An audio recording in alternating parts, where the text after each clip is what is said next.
Hello friends, எல்லோரும் எப்படி இருக்கீங்க? Welcome to Sri with natural vlog. நம்ம இன்றைக்கி பார்க்க போகிறது வந்து பார்த்திங்க அப்படின்னா பீர்க்கங்காய் தோலில் சட்னி செய்ய போகிறோம். நிறைய சைட் டிஷ் பார்த்துருப்போம் நம்ம இது வரைக்கும். பட் இது வந்து டிஃப்ரெண்ட்டாக இருக்கும், ரொம்பவுமே டேஸ்ட்டாக இருக்கும், ஆரோக்கியமாகவும் இருக்கும். வீட்டில் குழந்தைங்களுக்கு செஞ்சு கொடுங்க. அவங்க பார்க்கலாம் எப்படி செய்யலான்னு சொல்லிட்டு. இதுக்கு என்னென்ன தேவை அப்படின்னு சொல்லிட்டு பார்த்தீங்கன்னா, பீர்க்கங்காயை வந்து நல்லா அந்த தோலை வந்து சீவி எடுத்துக்கணும். பீலர் வச்சு சீவி எடுத்துக்கோங்க.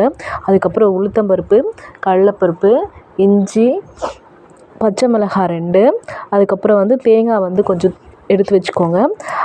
அதுக்கப்புறம் வந்து பார்த்திங்க அப்படின்னா கருவேப்பிலை, கொத்தமல்லி, புளி, அப்புறம் பெருங்காயம் கொஞ்சம். இவ்வளோ தான். இது வீட்டில் இருக்கிற பொருட்களை வச்சு ஈஸியாக செஞ்சிடலாம். தோலை வந்து தூக்கி போடாமல் இந்த மாதிரி வச்சு செஞ்சு பாருங்கள், ரொம்ப டேஸ்ட்டாக இருக்கும். அடிக்கடி வெறும் சாம்பார் சட்னி செய்கிறதுக்கு இந்த மாதிரி சட்னி செஞ்சு கொடுத்து பாருங்கள். திரும்ப திரும்ப வீட்டில் கேட்பாங்க.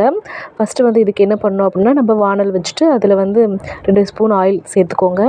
ஆயில் வந்து நல்லா காஞ்சதுக்கப்புறமா கடுகு வந்து கொஞ்சமாக சேர்த்துக்கோங்க. உளுந்து வந்து சேர்த்துக்கோங்க. அதுக்கப்புறமா வந்து கொஞ்சம் கடலைப்பருப்பு சேர்த்துக்கோங்க. ரெண்டுமே வந்து நல்லா ட்ரை பண்ணிக்கோங்க. அது வந்து நல்லா பொன்னிறமாக ஆனதுக்கப்புறமா இஞ்சி கொஞ்சமாக வந்து சேர்த்துக்கோங்க. அதுக்கப்புறம் வந்து புளி 2த்தையும் சேர்த்து மறுபடியும் நல்லா வந்து வதக்கிட்டு, அதுக்கப்புறம் எடுத்து வச்சுக்கிற பச்சை மிளகாய் வந்து காரத்துக்கு ஏற்ற மாதிரி சேர்த்துக்கோங்க. அதுக்கப்புறம் நம்ம பீல் பண்ணி வச்சுருக்க அந்த தோல், பீர்க்கங்காய் தோல் வந்து அவ்வளோ நல்லது. சேர்த்து நல்லா வந்து கிளறி விட்டுடுங்க. அதுக்கப்புறமா வந்து நல்லா வதங்கி வரும். அந்த தோல் எல்லாமே வந்து நல்லா சுருண்டு வந்துடும். அது வரைக்கும் வந்து நல்லா வந்து வதக்கிட்டே இருங்க. அதுக்கப்புறம் லாஸ்ட்டாக வந்து நம்ம கட் பண்ணி வச்சுருக்க தேங்காய் வந்து போட்டுக்கலாம்.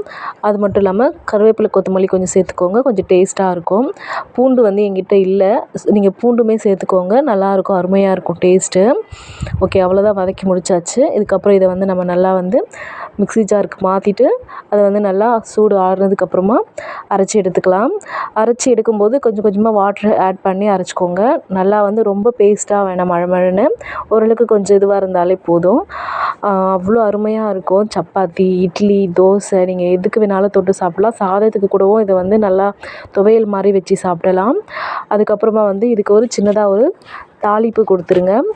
தாளிப்பு வந்து பார்த்திங்க அப்படின்னா ஆயில் ஊற்றிக்கோங்க. கூட வந்து ஒரு காய்ந்த மிளகாய் வந்து கட் பண்ணி போட்டுக்கோங்க.